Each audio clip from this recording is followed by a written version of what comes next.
everyone, my name is Courtney. I write under the pen names Lyra Parish, and I'm one half of the USA Today best-selling duo Kennedy Fox. And today is Monday, which means it's time for another Q&A Monday.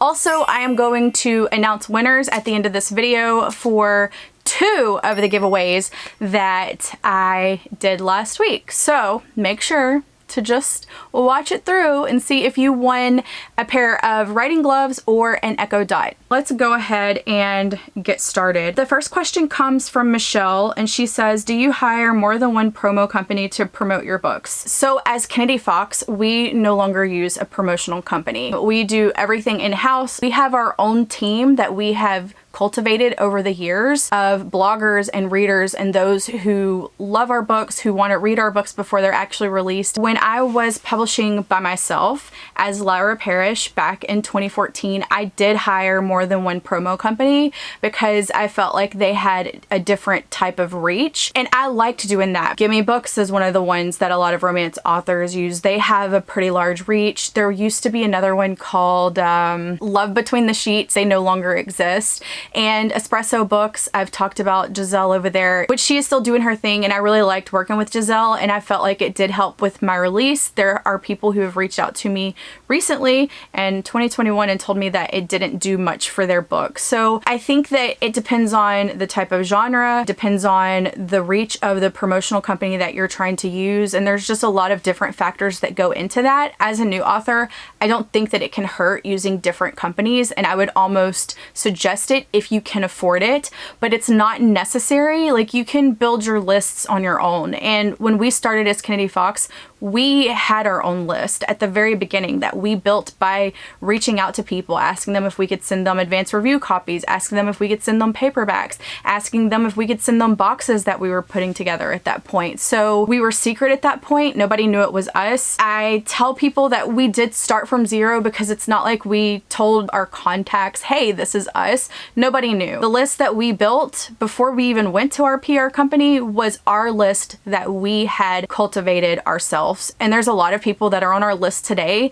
who have been there since the very beginning. So you don't need a PR company to do it all. It's a lot easier when you're new and you're not really sure what you need to do. But, you know, it's kind of like, what is your time worth? Do you have the time to be doing all this stuff on your own? If you're working a full-time job, I would just do what I did and find a promotional company that can help you reach new readers. The next question comes from Dana, and it says, hi, Courtney. Do you work on multiple novels simultaneously? The answer to that is no. I am a one book type of girl because we have deadlines that have to be met or we will lose pre-order on Amazon. There is just no time for that. You guys know that October, November, and December we released a book per month. We were writing deadline to deadline. We survived. I am here to say that we survived. The book releases tomorrow on Tuesday the 14th. I just don't see how there would have been any possible way to work on another book during that time. Y'all know that my Lyra Parish stuff has just been pushed off to the side. I haven't even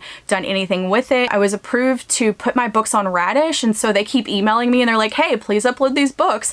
And so I need to do that, but I don't know, like, there's just a lot of thoughts in my mind going on, but the answer to the question is absolutely not. One day I would hope that me and Brooke would be able to work on stuff that's upcoming, but also work on like special project books that we just really want to release at some point, but there's not like a real deadline on it. That would be the goal, but as of now and pretty much all of my career, I've never worked on more than one book at one time. I just can't focus enough. I suffered with shiny object syndrome is what I like to call it when I was a new writer, and I would just hop from book to book to book. And I feel like when you do that, you don't actually finish books because you're too busy starting all these other ones and never finishing projects. So I knew that that was my weakness. And so now it's like, I'm a one book person, write that one, finish it, move on to the next one. And that seems to work for me. There are authors who can do that, work on multiple projects, like they may be mood writers or whatever that term is, but that's definitely not me at all. The next question comes from Amanda, and she asks, how do you deal with taxes for your LLC? Do you have a company credit card? With our taxes for our LLC, we have a CPA who does me and Brooke's business taxes and also does our personal taxes. And the business, Kennedy Fox, does pay taxes, and then Brooke and I pay taxes on the money that we were actually paid. We're not actually being double taxed because as Kennedy Fox, when we pay our taxes, that's money that would go in me and Brooke's pocket that we would have to pay taxes on anyway. So to have Kennedy Fox pay the taxes, we actually get a tax break and save some money. The second part of the question was, do you have a company credit card? We do not have a credit card where there is a line of credit. Our accountant has told us that we could do that because our business is profitable, but right now we just let the business pay for itself. We make plenty of money to roll over funds every single month to cover our next month's expenses, and we've been doing that for a few years and it seems to work out really nice. We do have company debit cards, so if there's anything that Brooke needs to buy, if she's like out somewhere and needs to pick up something for the business, then she can use that. I have a debit card too. I've bought shipping labels because I couldn't get the ones I wanted on Amazon, so I actually had to go to the physical store and buy them. We both have access to the bank account. We both pay taxes. We are an S Corp. With an S Corp partnership, there are ways for you to save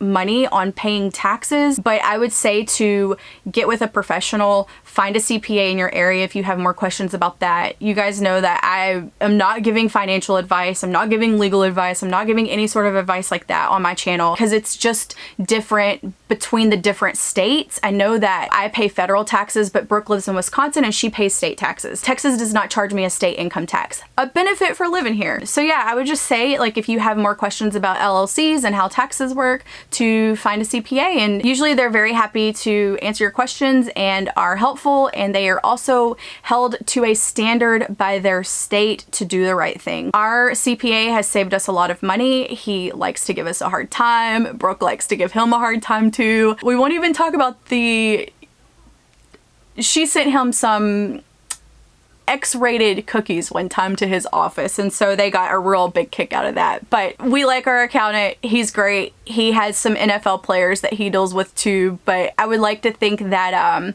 he loves us the most because we're the only romance authors that he's ever been a CPA for, and he is worth his weight in gold.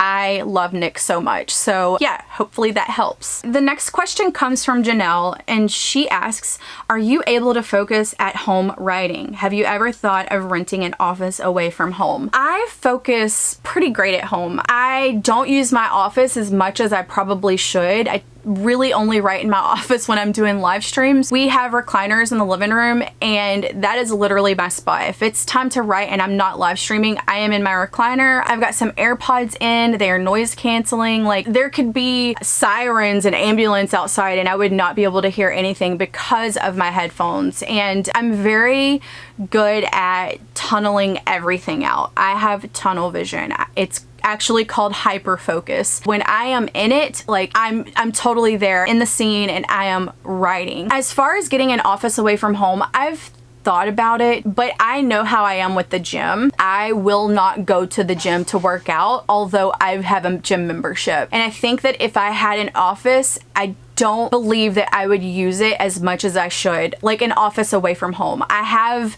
this office and I don't use it as much as I should. I have a rental property that is a walking distance from me that nobody lives in, that I could make literally like a house office out of, and I would not use it. I know that it would just be a waste of money. It would be a tax write-off, and I have no desire in doing that. Would I eventually like to have a bigger home office? Absolutely, 100% I would like that. But as far as like writing at home, like it's my safe space. I can, you know, not have pants on and just be comfortable, like just letting it all hang out, and don't have to worry about people showing up at my door. I won't even answer it. You know, if I was in like a business place, I don't think that I am that type of writer where I need to physically go somewhere. I've tried writing in Starbucks. I've done it, but I find that I'm very distracted by noises and people and things of that nature. So even writing in public is very, very hard for me unless I'm like outside on like a patio away from everything that's inside. Just too stimulating for me, and I'm just too nosy and I just want to people watch. So yeah, Writing at home, my favorite place to write. Or camping. I love camping and writing too. So Jenny asks, any advice for a new author transitioning out of Kindle Unlimited to go wide? I just did a hour-long talk about going from Kindle Unlimited to wide for Romance Author Mastermind. For me, I don't want to talk about the things that I talked about essentially at RAM until after that is taken down. I will talk more about Kindle Unlimited and leaving there. One of the big things that I will tell you is you will want to go direct on all platforms. You don't want to just use draft to digital because you're paying an extra 15% of your money, and you know, you want to be able to keep that so you can invest it back into your business or in advertising or in book covers, or put that extra 15% in your pocket. I would work on setting up all of your accounts on Apple, on Barnes & Noble, Kobo, Google Play. Of course, you already have Amazon set up. I would also set up an account for Draft to Digital so you can upload your books to all the expanded places outside of the places that you're going direct. There's also Smashwords. If you write romance, there's Eden Books. There's a lot of places where it takes a little bit of time to get those accounts set up. And right now it's December and places are closing for the holiday and all of that. That's one place where I would start. I would also get your ISBNs. I know that a lot of places are like, you don't need an ISBN. I think it's really good to have them. I know they're expensive. We buy them in the 100 pack because every edition of our books need an ISBN. I would start off with 10 if you don't have a whole lot of books. And it is an investment, like I said, but when you sell a lot of books on all those platforms, it's much easier for the people who are counting up the books sold for lists like USA Today to know that yes, you actually did sell enough books to make this list. And that's a really good place to start. Like I said, once my presentation is removed and it's no longer there, then I will be happy to talk more about Kindle Unlimited, because I know that it's something that a lot of people have been reaching out to me about recently, especially with the little glitch that happened not too long ago. I'm happy to be that person that y'all think about when a glitch happens on Amazon, but it happens a lot. And I have an article that I will try to find the link for that posts it down below, where there were outages on Amazon 27 times in 2021.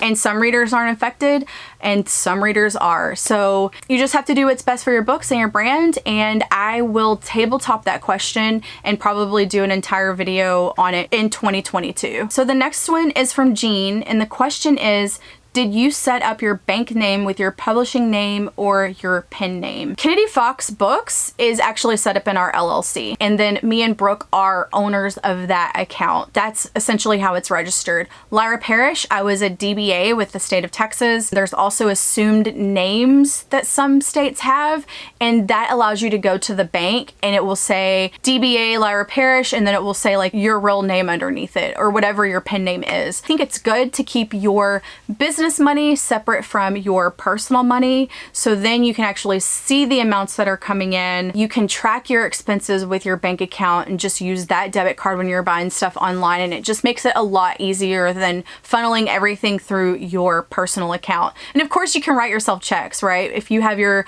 business account, you can write yourself a check and put it into your personal, or you can do transfers from the bank to your other account, which we do as well. And it just makes it a lot easier to keep everything that's business related in the business account and then pay yourself from that. The next question comes from Sharmika, and it says, who prints your books? What company do you buy your ISBN and barcode from?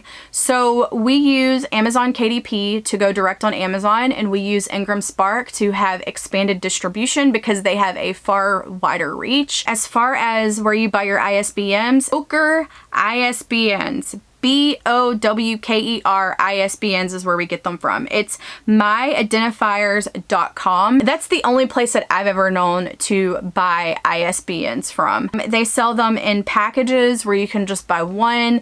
I would suggest to buy it in a 10 pack. I know it's expensive to do that. Like I mentioned beforehand, we buy them in the 100 pack because you need an ISBN for every version. So ebook, paperback, hardcover, audiobook, if you have a large print, if you have a foreign edition, like all of them need their own ISBNs. As far as barcodes, they will pre-populate on KDP print, and they also pre-populate on your cover under Ingram as well. So you don't have to worry about generating a barcode. I find it easier to not do that. So if you have to change the cover, you don't have to change barcodes and do all of that. Bowker, myidentifiers.com. As I mentioned before, I'll put a link in the description down below. Okay, I think this is gonna be the last question because I feel like it's gonna take me a minute, but it comes from Kinga. And the question is, when creating a pen name in order to write in a different genre, should another newsletter be created for the new pen name, or is it fine to have two pen names be on the same newsletter? So you said it was a different genre. I think it kind of depends on your brand and how well established you are in either genre. So if you are a new author and you have two different pen names, if you are writing young adult versus like erotica, I would say that you probably need to have two different newsletters. If you are writing mystery and you are also writing fantasy, I don't know if you would have much crossover. It just depends, because I feel like if you are a romance author, for example, and you write contemporary romance, and then you decide one day, you know what, I'm gonna write PNR, I'm gonna write paranormal romance, and I'm gonna write urban fantasy romance, and this is what I'm gonna do.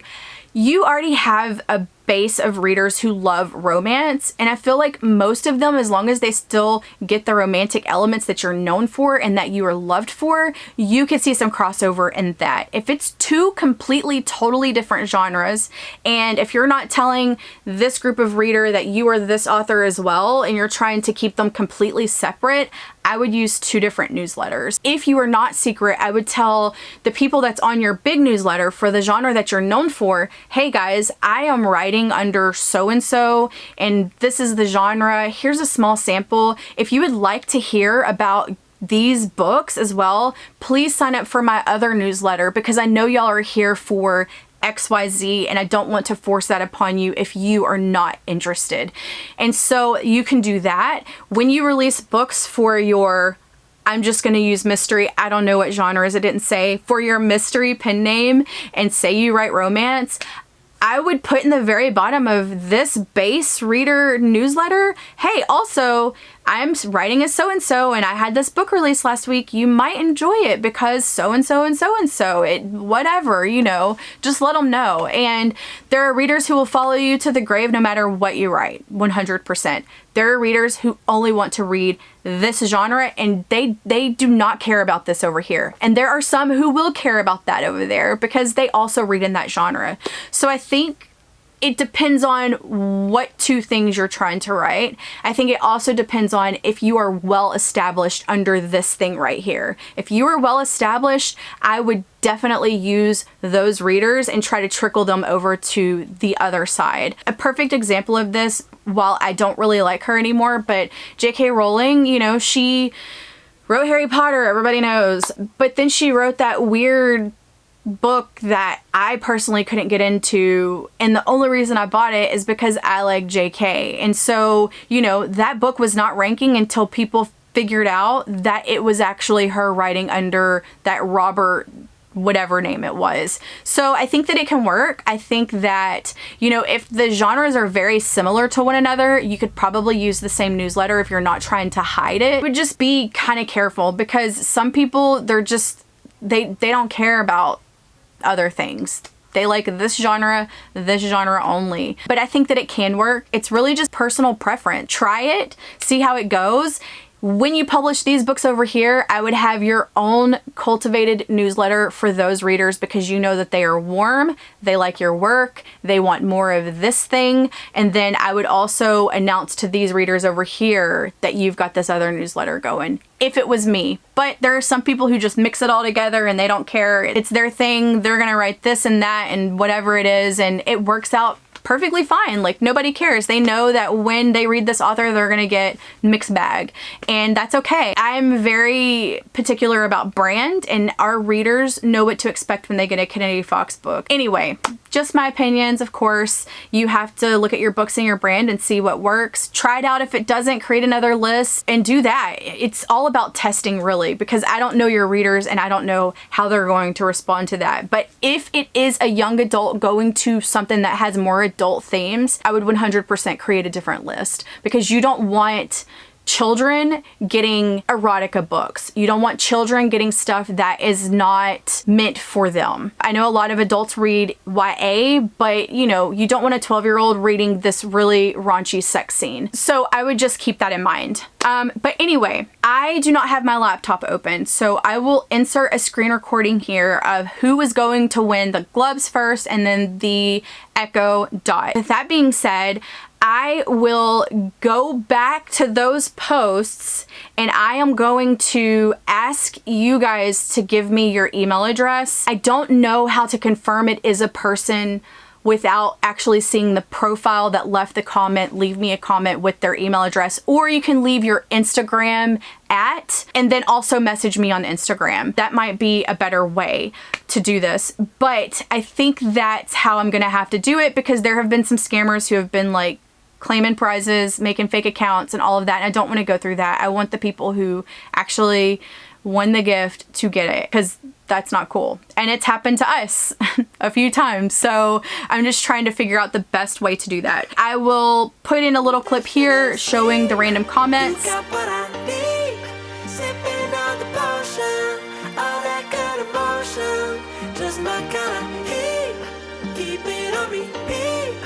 Testify the potion, loving this devotion. Live it up, sweet emotion.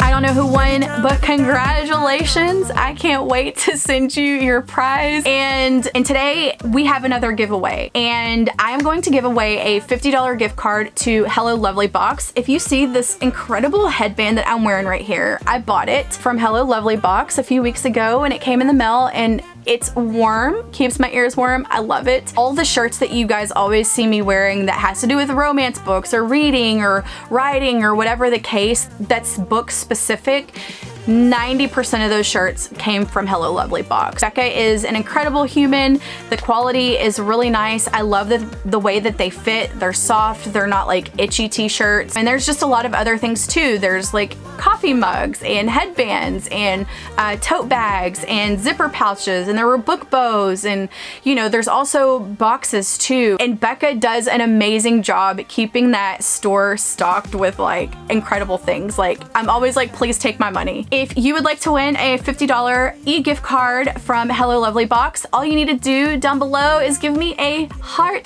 emoji, and I will choose a random winner probably in next week's video. I want to give everyone at least 1 week to try to enter. As always, thank you guys so much for watching. If y'all have any questions, the form is down below. Go ahead and submit them. I finished the last book of the year. We're gonna start plotting at some point this week and getting ready for 2022. I hope you'll have an amazing, incredible week. You accomplish all your goals and you write all the words, and I'll see you again in my next video.